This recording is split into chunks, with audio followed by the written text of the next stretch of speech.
Do natural history museums present the truth about origins? Watch our Genesis Impact movie to see a young Christian successfully challenge a museum docent on the leading evidences for evolution. Now, you talk about a good bullshit story. Okay, look, you've made your point about Homo habilis.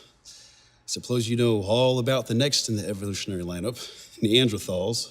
Have they always been regarded as some type of evidence for supporting the idea that humans are evolving? Just decades ago, they were regarded in textbooks and museums as gorilla-like cavemen. Okay, so yes, Neanderthals have undergone kind of like a cultural shift with regard to how we consider them. But like, I don't think that they were ever regarded as like this full-on intermediary that's like seated directly between, as like this transitional that would kind of currently be occupied by something like Australopithecus afarensis. Like, I don't think it was ever placed there. Certainly, it was previously placed as kind of this precursor to humans. But even over the past, I mean, gosh, like in the 90s and the late 80s, people understood that Neanderthals were contemporaneous with Homo sapiens. So it can't be an ancestor to it. You know what I mean? I remember having this argument when I was 10. Yeah, it's a cousin. When I was having to tell people, look, Neanderthals and Cro-Magnon existed at the same time.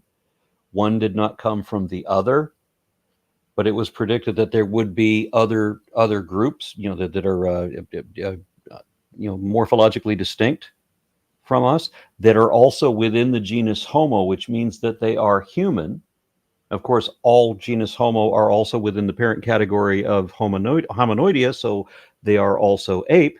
But These are little distinctions that creationists cannot quite grasp. Yeah, they don't seem to understand the concept of monophyly, and they don't understand the concept of nested hierarchies, right? Like, they don't seem to understand that critters don't turn into something else, right? Taxonomically speaking, they further specify that, hence the word species, right?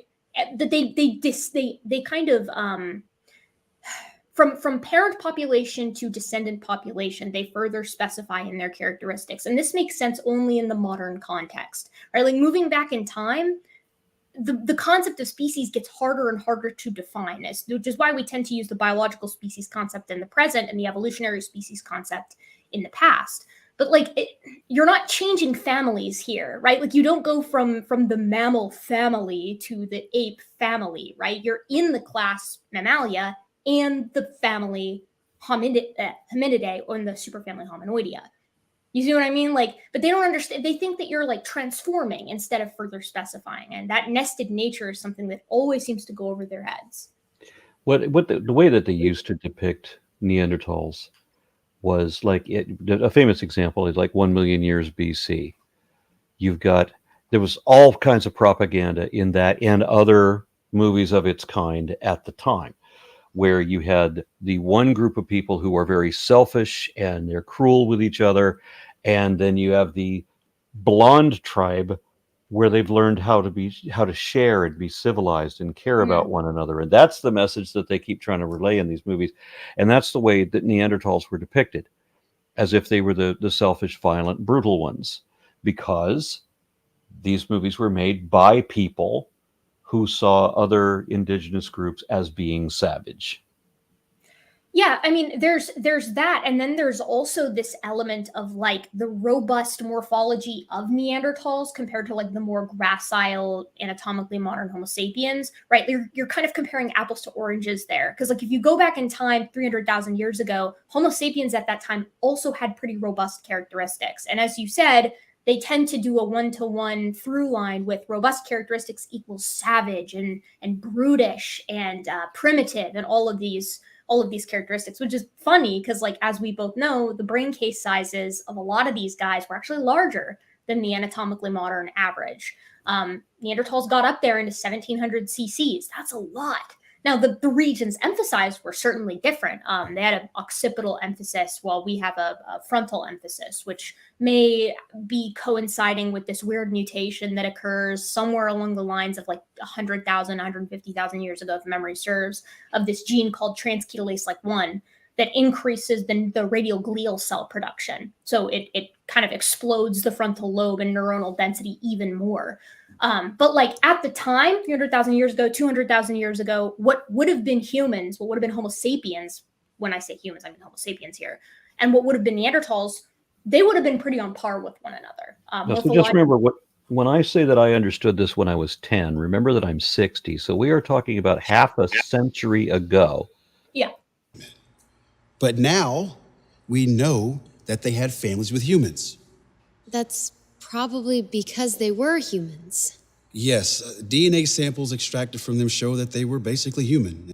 When they say basically human, they are ridiculously close to humans. They share 99.7% of our DNA for protein coding, as compared to the 98.8 to 99. And when you say human in this context, you mean Homo sapiens. You don't mean members of genus Homo, because they are in genus Homo. They're just not in species sapiens. Right, exactly. If we're talking about human as in genus Homo, they're human. Yeah, so is Homo habilis, which creationists think is just an ape in many cases, as we saw earlier in this.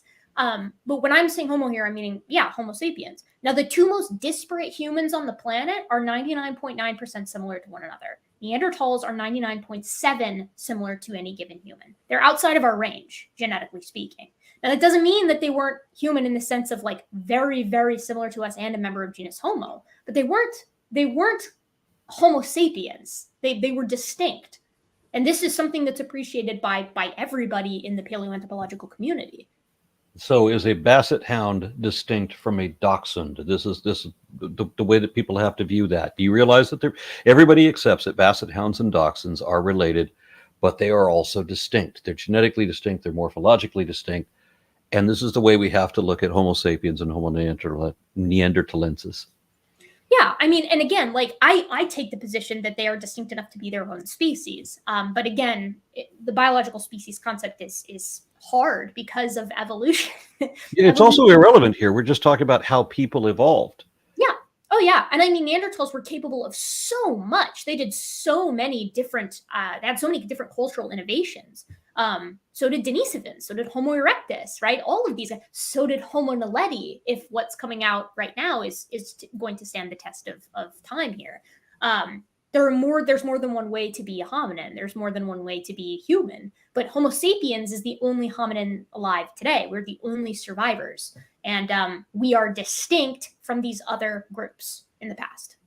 And we've found their remains buried together with humans, showing that they lived together, worked together, had kids together, and were accepted as members of the same family, clan, and community with humans. No. While we obviously did hybridize on rare occasions, there is no indication that Neanderthals and sapiens ever had the same, or were accepted as part of the same family, community, or what have you. There wasn't evidence of a cohabitation of Neanderthal and Denisovan in Siberia, but those are genetically more close to each other than either one of them is to sapiens. So neither of them were sapiens. So the way that they're using the word human here wouldn't apply to Denisovans or Neanderthals.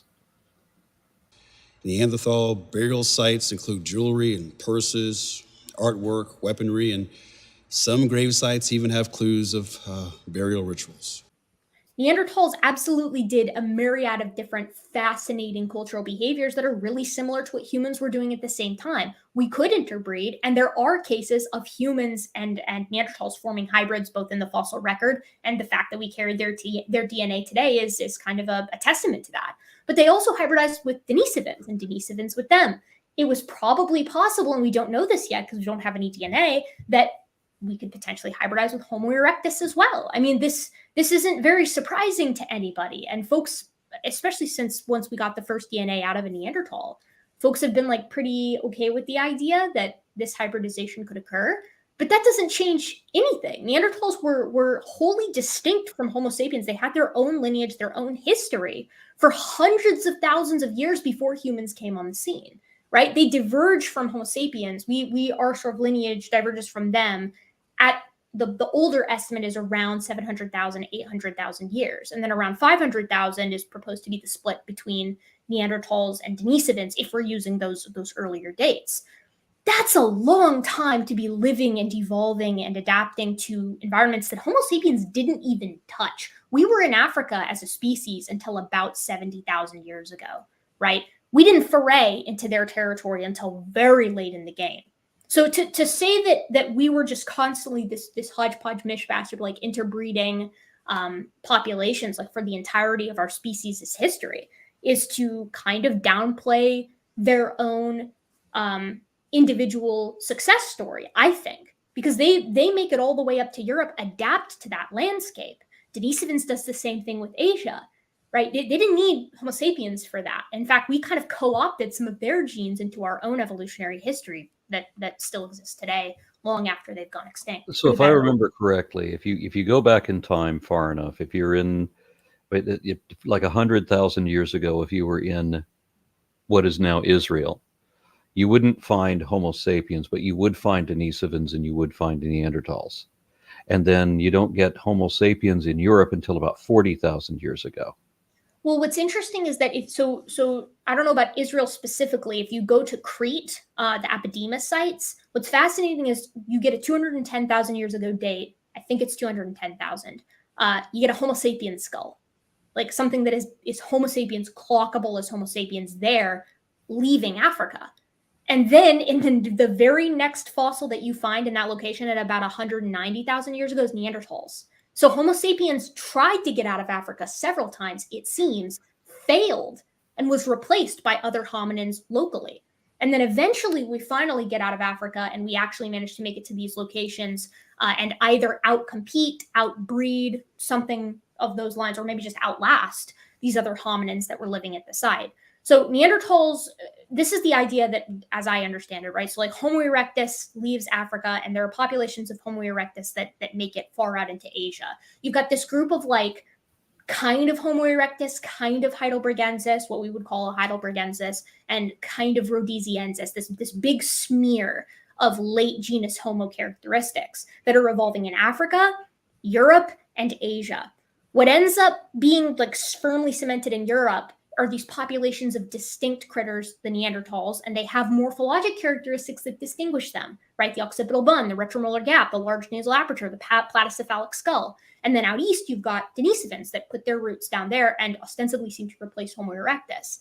In Africa is where Homo sapiens comes to be. And then Homo sapiens, after coming to fruition in Africa, then leaves and makes it to all of these other locations.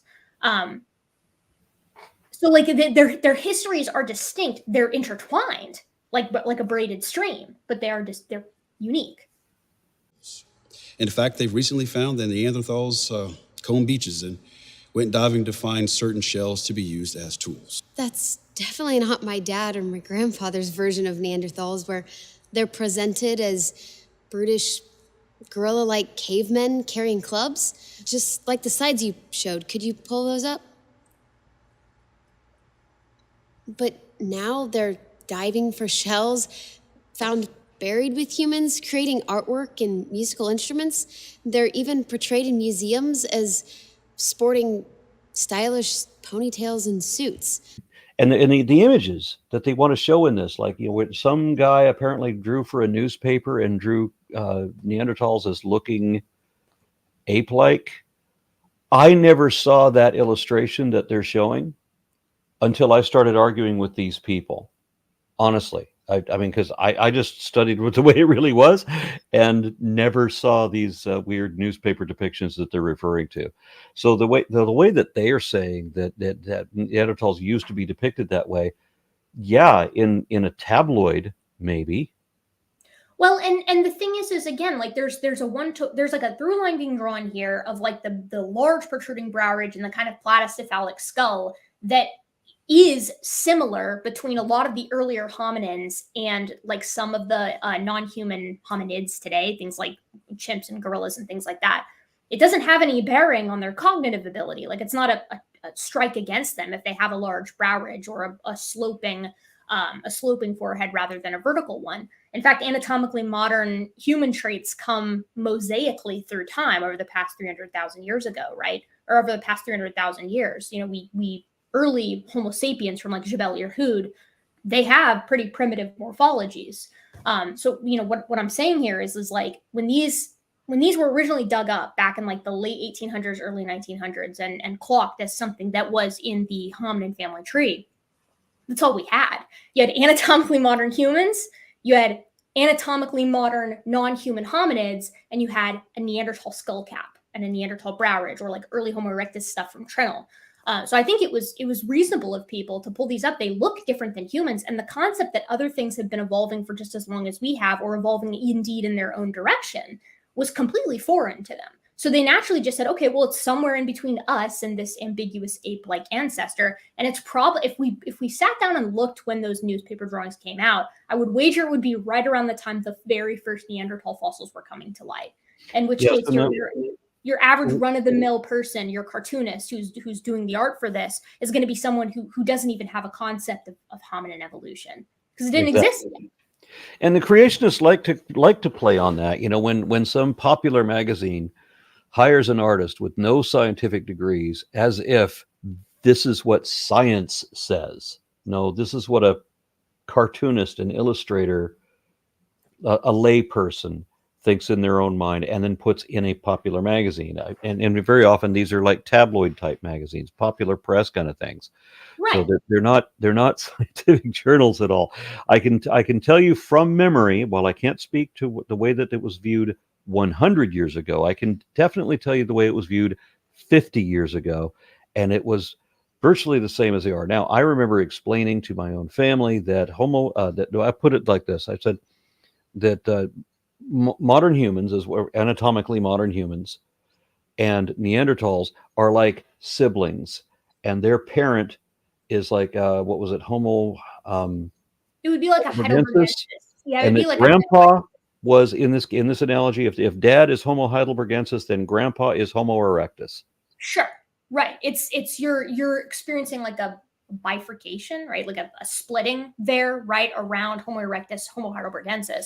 And heidelbergensis is kind of like this taxon that we throw a lot of things that look kind of like the beginnings of Homo sapiens, kind of like the beginnings of Neanderthals. And the reason is because we are so similar to one another. Like, we have distinguishing morphologic characteristics, but those get kind of muddied when everybody's interbreeding with each other, right? That becomes difficult to track.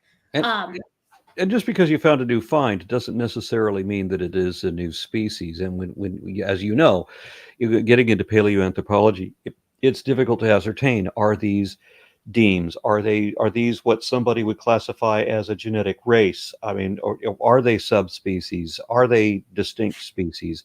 It's virtually impossible to tell. But what we do see is that the older we look at the oldest Neanderthals look more like our ancestors than modern Neanderthals do.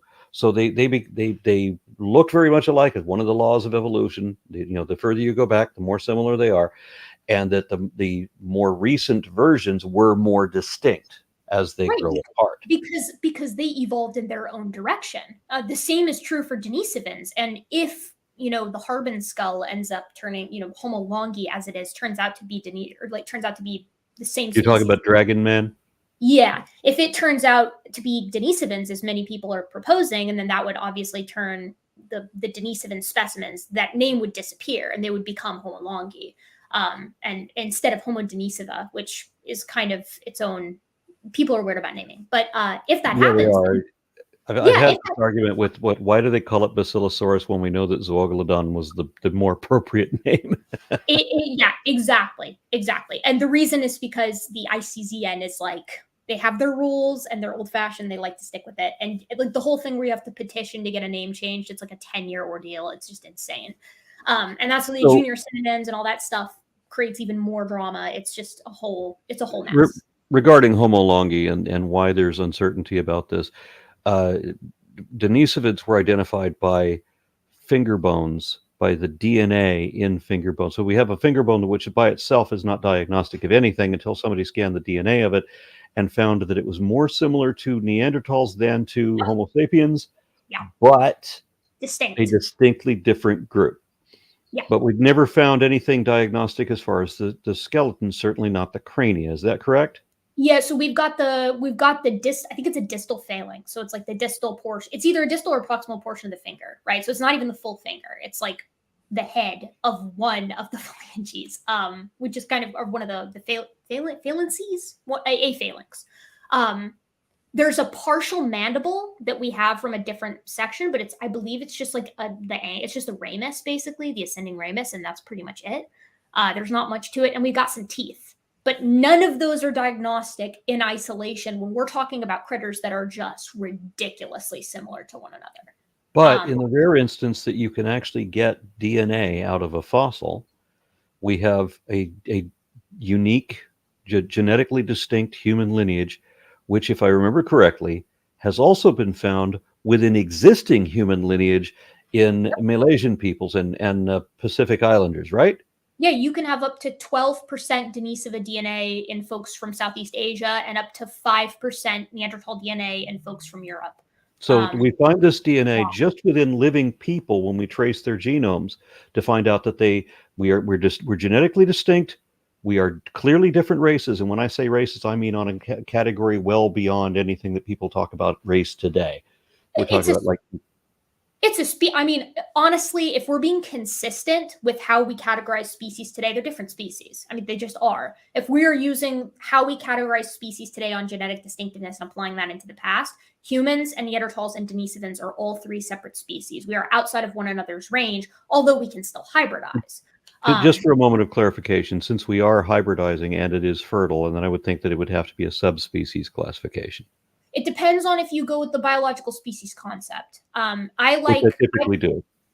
We typically do, but I kind of prefer the species concept that is the phylogenetic or evolutionary species concept that I think it's Tattersall came up with and like Bernard Wood and stuff ascribed to, which is kind of like they have their own evolutionary fates and trajectories. And then it gets difficult as well because like you can see fertile offspring in Russian sturgeon and American paddlefish. These guys split 240 million years ago.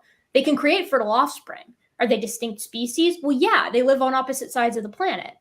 And in addition to that, Neanderthals and Homo sapiens, as well as in incorporating Denisovans into that sort of trifecta, there might have been hybrid sterility depending on who the parent was or what species the mother versus the father was. So what do you do with the biological species concept when you have ambiguity with regard to the hybridization? It's messy. This is precisely what we would expect if evolutionary theory is legit, that there are periods of reproductive isolation that are gradual. It's not sudden. It's not sudden that there's zero ability to hybridize. It's slow. And hybrid sterility arrives kind of along that pathway. Well, it's not surprising that creationists always ask for a type for what they call evolution that is not at all what evolution is and would actually stand as evidence against it in most cases.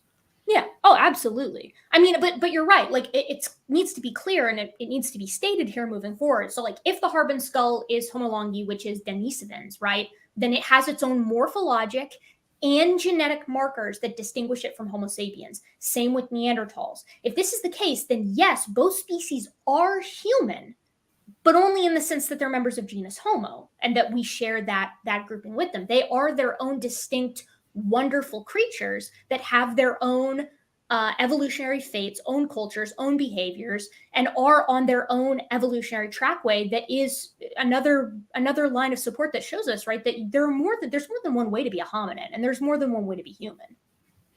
And just for clarification again, the genetic lineage is distinct between Denisovans, what we're currently calling Denisovans and may end up calling Homo longi, and Homo neanderthalensis, whether we call that Homo sapiens neanderthalensis or Homo neanderthalensis, just deciding whether it's a species or subspecies, which is kind of moot at this point.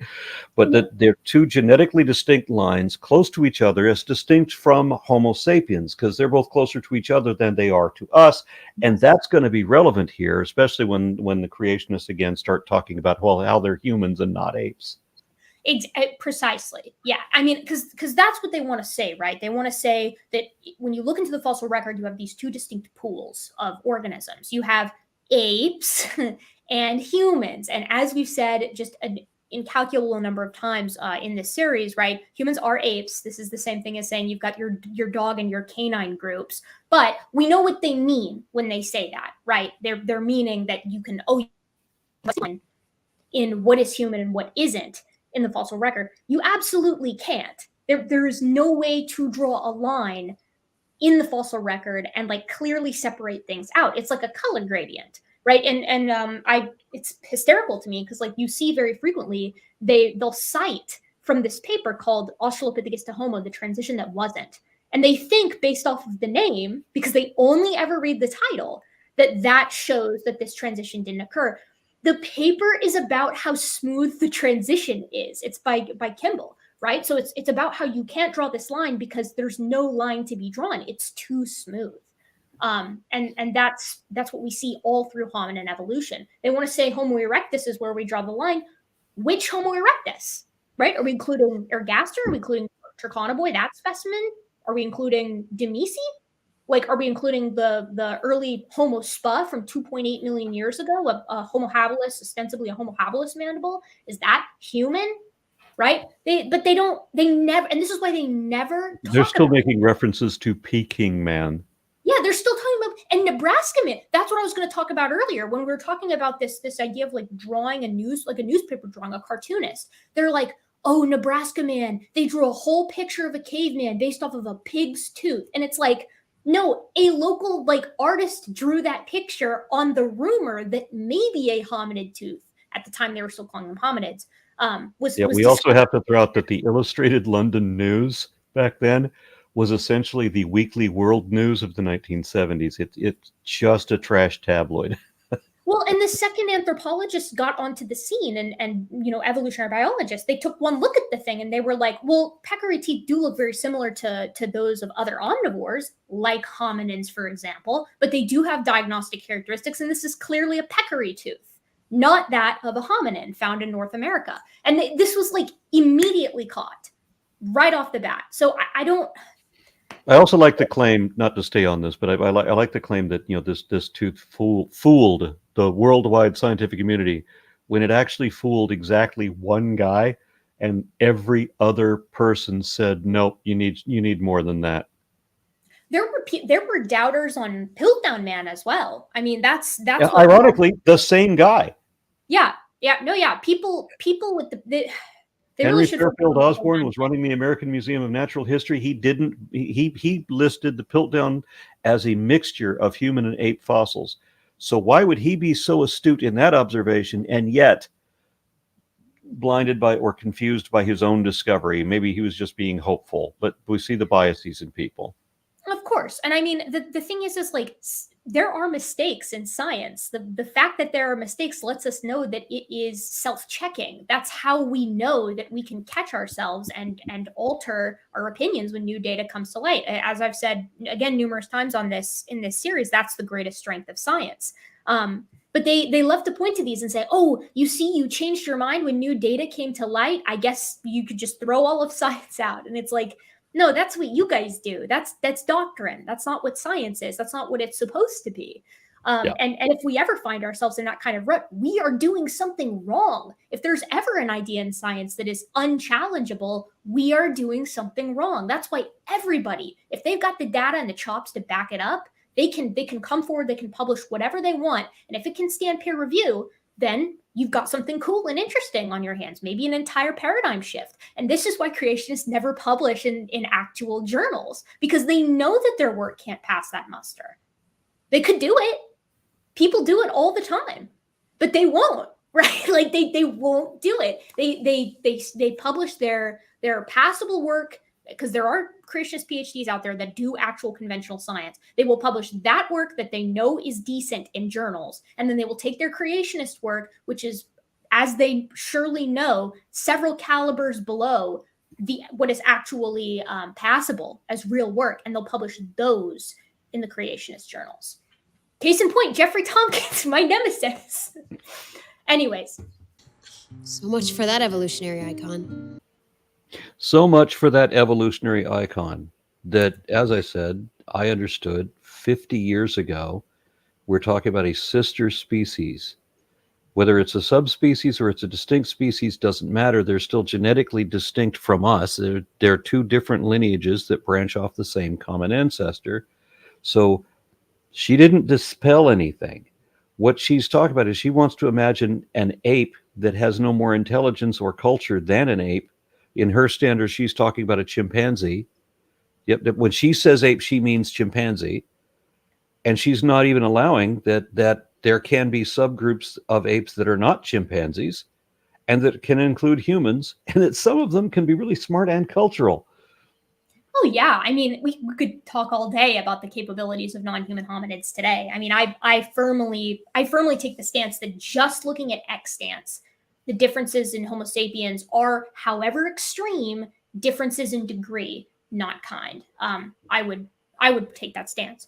But yeah, It's like also interesting, as you said, we could talk all day about how chimpanzees, for example, wage war with spears and projectile weapons, and where it'll be factions against each other, just not one individual against another while everyone watches on. We've seen that chimpanzees are the only other species that wage the kind of war that we do. well, it's systematic too. I mean, they will preferentially kill males in the other group and spare females in hopes of assimilating them, as we see humans do and have done all the time. Our other closest living relatives, panins, they engage in sex for fun. They kiss with tongue. They engage in play behavior from their childhood all the way through adulthood. All of these panins comfort bereaved mothers. They can appreciate death and understand the finality of it. They're capable of having theory of mind. In fact, they do have theory of mind. They're capable of putting themselves into the shoes of another. They have politics. They have vengeance. They have coalitions. They do everything we do. We just do it on a different, even language, which has been on a pedestal since the dawn of investigation into this kind of topic, human uniqueness.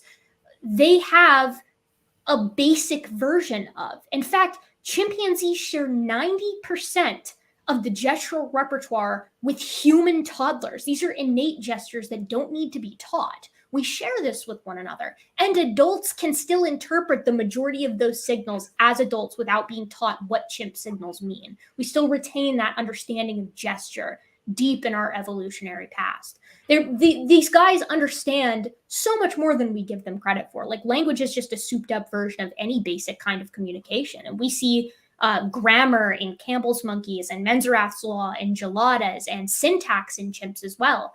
But they don't get credit for any of this, right? Because humans like to think ourselves special. Like the classic homage is usually something along the lines of like, chimpanzees fling their poop and man goes to the moon, or something like that. It's like, okay, you build a spaceship.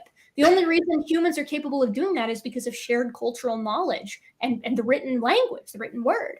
As Huxley said in 1870 or thereabouts, it is speech and speech alone that distinguish us from how did he phrase, the lesser apes? I can't remember how he put it.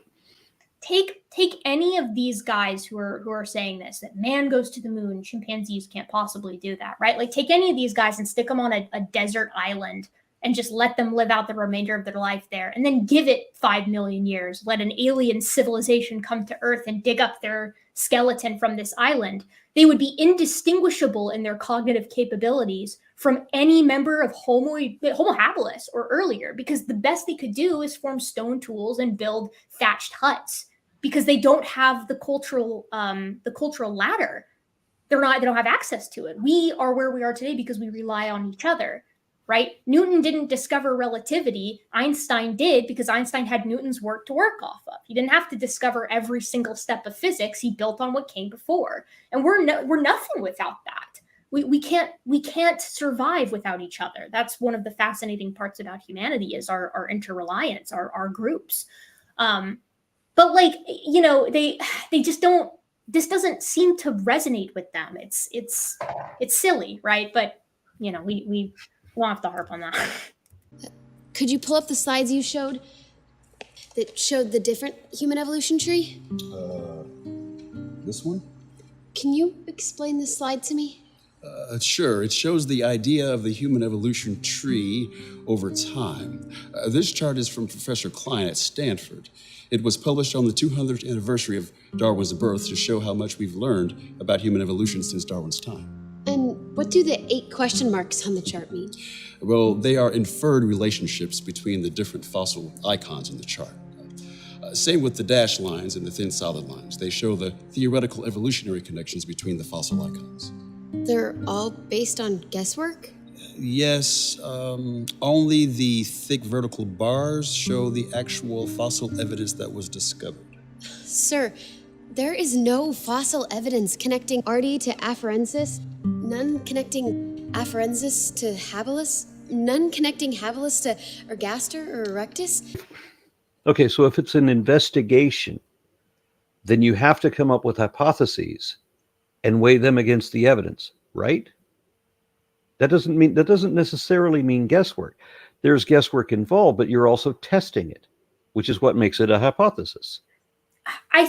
I think the more important thing to point out here is that this chart is basically showing a comparison of what we knew at the end of Darwin's life, which was that Homo sapiens, Neanderthals, maybe Homo erectus, which at the time was Pithecanthropus, right? And yeah, that's pretty much it, right? that's pretty much all they. So you have 3 hominins, right? A little bit later, you get Africanus with Raymond Dart's Tong child, right? 4 hominins, and on that chart, you've got over a dozen. Right? So initially we had huge question marks between the 4 hominins that we knew, and now we've expanded out the chart because we filled in so many of those question marks. But now new question marks are created because the fossil record has expanded, and now you need to connect 12 hominins together instead of 4. The fossil record creates more gaps because as it fills out, it becomes more and more difficult to show where one species ends and another begins. The problem is there's too many fossils, not enough. So Darwin recognized that chimpanzees and humans were already so close together that there would be nothing. The only reason anything could be halfway between chimpanzees and humans would be modern humans as he understood them. The only way that something could be halfway between those two already so close together is if evolution is true, and only if evolution is true. So we not only find the intermediate that she's now pretending doesn't exist, we find the intermediates before and after and to the left and all around them. So we found populations of these things. So we have so much more fluidity, and she's saying there's no fossil to bridge the gap between this one, which bridged the gap to this one, which bridged the gap to that one. This is an unwinnable conversation with them, because if we filled in those gaps, and we will, and have already filled in some of them since that chart was created, then we, as honest scientists, will then put additional question marks between the new finds and the old finds to say, how can we do even better? How can we fill in the new gaps that we've created by filling in the old gaps? And then they will simply complain about that. It's the Futurama joke, right? The one with Dr. Banjo. Oh, I've got you now. How do you fill in the gap between late Australopithecus afarensis and early Homo habilis, right? It's like, okay, then it'll never be enough. And then they complain about the contemporaneity of things. They have to. The thing they need to address is the fact that none of these should exist. Not one of them. Right? You're complaining that there's nothing to bridge this one from this one, from this one, from this one, but none of them, none of the ones you've just mentioned, should exist at all, except only if evolution is real. Well, and where's the gap? Where's the actual gap in morphology? Like, where is the actual gap where we can't show how something evolved, where there isn't a precursor and a successor for every single aspect of modern human morphology, transitional morphology, and Miocene ape morphology? Because what she's describing is guesswork. What she's describing as guesswork is these detailed analysis, which who knows that better than you? The detailed analysis of each of these skulls. So say, there's quite a bit of similarity in these two and this one. Whenever we compare a third one, we got 2 of them that are more same than this other one is. We found another one that's more close to this one. So now you just end up building a tree based on all the similarities there are. So it's not guesswork. No, absolutely not. I mean, you can look at any characteristic.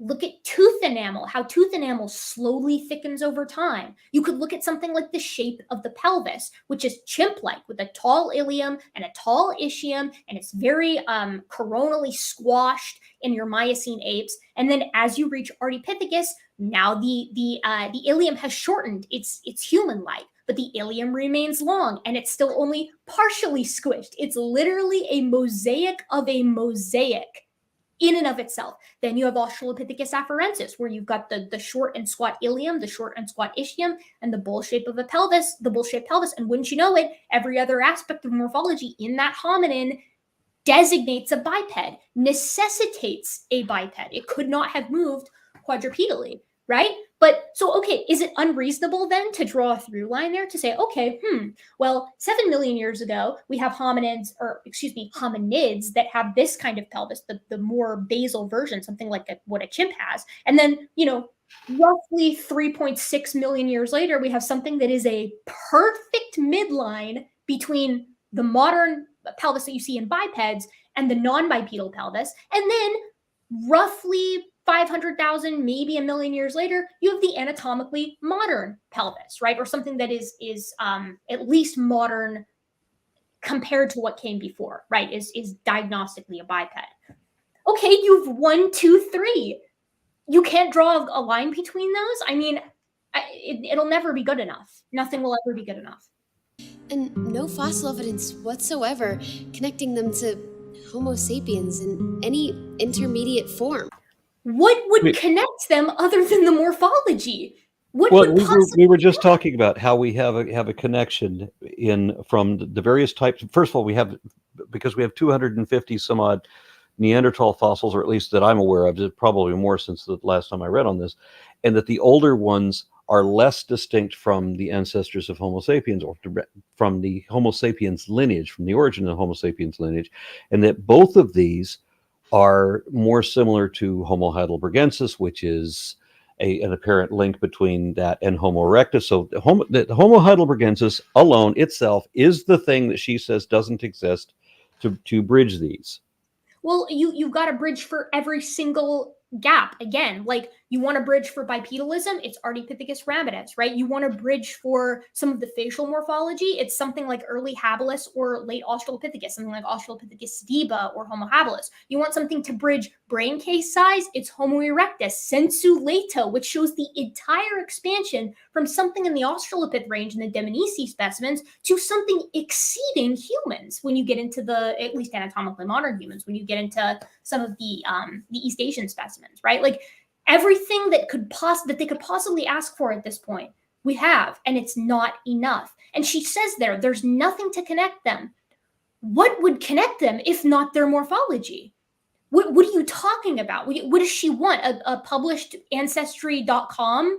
Like we even have that, as we were talking about, because we have some of the genetics from Neanderthals and Denisovans showing how they're more closely related, distinct groups, capable of interbreeding, but still distinct lineages, and closer to each other than either one is to us. So we even have that, and it's not good enough. You even have that, and it's not good. You could have that for every single hominin, and it wouldn't be good enough. A line would be arbitrarily drawn, and then they would say with the same confidence that they've said for decades and decades and decades that this is the clear demarcation, even though every other clear demarcation has been squashed by subsequent work. They would still say it. They do not care, I don't think. At least not these guys. And it's so frustrating to be, to be somebody who like cares about this stuff and to hear them just boldly be wrong on camera.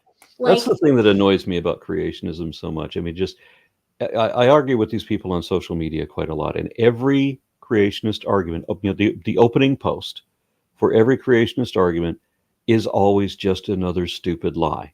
It's never a fact. It's like the fault is in the premise. That's not what we hold. That's not what it says. That's not what it is. You've got all of the OP is entirely wrong. So it's at its most charitable a mischaracterization or due to ignorance, and at its least charitable just a bold-faced lie. I mean, it's such a bummer to see. And like I've also said this on many episodes of this series here, right? But like I used to be a lot more optimistic about every one of these interactions, and I've just seen them play out the same way over and over and over and over again. It's exhausting. And eventually you get kind of sour about it. You get kind of like bitter about it. And then they're like, oh, you won't be an interlocutor with me. You won't have an argument with me. Guess you don't have the answers after all. And it's like, no, you might as well call me like an oracle, because I can see exactly into the future how this is going to go. That's why I'm not wasting my time. We know that they don't care about accountability. They will never admit any mistake. I mean, I you've no idea how many different debates that I've had that have opened with the definition of evolution. And I'll tell them, provide it, because I know they're going to reject it when I say it, because every time I show them what the definition is, every time I give it to them, they reject it. If I show a link and a quotation, they reject that. Put it on them. Right? You look it up. Any academic institution teaching evolution, give me their definition of evolution. We'll start there. They won't even try. They won't look it up. No, because they know that they will accept it, right? It is so evident in the modern era, in our current age, with access to information that we have. It's so clear. Everybody would accept it. Everybody does accept it when it's presented as its actual definition. I find that it's rarely evolution in its simplest concepts. They just don't like common dissent. That's what it always boils down to. And then they want to co-opt evolution, like Answers in Genesis, change the name and pretend like they accepted it all along, which they didn't. Go read Whitcomb and Morris's stuff. Any of these early creationists, they don't accept evolution. They don't even accept the modern version. They were dragged kicking and screaming into accepting natural selection, beneficial mutations, all of this stuff. And now they accept it, but they still won't call it evolution, because to do so would be to admit that they were wrong all those decades ago.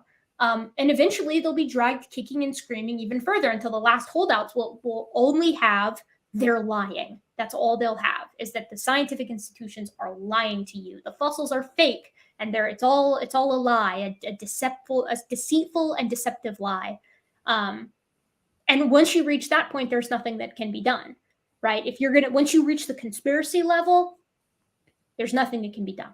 The lines drawn from early Australopithecine apes to the first humans are speculation and inference. Well, without going back through time, we can't see the actual connection. So, yes, it's inference. Australopithecus? You just have to stop for it, I mean, this is how you know they're reading off a script, right? Because she said Australopithecus earlier in this video, but she doesn't actually know what she is talking about. She doesn't know what kind of critters are encompassed in the genus Australopithecus. So she's just like, yeah, if I close enough. She's just reading from lines written in her wig.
You like my shirt? Yeah, Mrs. Plez. I saw that immediately. I was like, hell yeah. I actually have her 3D print right here. Yeah. This is my own original design, by the way. It was difficult to find the images of two different femurs that were actually the fossils that go. Yeah. That's kind of perfect though. Is that like available in your store? Yes. Well, it's on evolvefish.com. I might have to buy that. Okay, here we go. Hold on. And what I love about this is because when creationists see this, they don't see an ape skull. No, not in this configuration. They don't. No, exactly.